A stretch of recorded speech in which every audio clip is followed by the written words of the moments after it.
台湾历史博物馆以嘉南大圳为题，甲气象、水利、农业管界文资登机关民间研究单位组成水议题研究团队，历经3个月推出特展，让大家了解水利工程的历史。今年是那个曾文水库50周年，也是那个就是嘉南大圳开圳的100周年的纪念，所以我们希望透过这样一个展示来跟我们的伙伴机构共同展现这样一个协作的成果。在这个特展里面，我们也特别去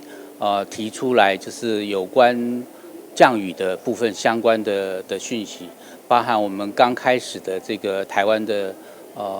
观测系统、观测仪器，那以及相关的这个资料记录。展览为日常生活周边的水质、河川顶水环境开始观察，回顾8年来分嘉南地区水资源的利用，同时以现代角度加入环境影响的观念。流域也共构了我们社会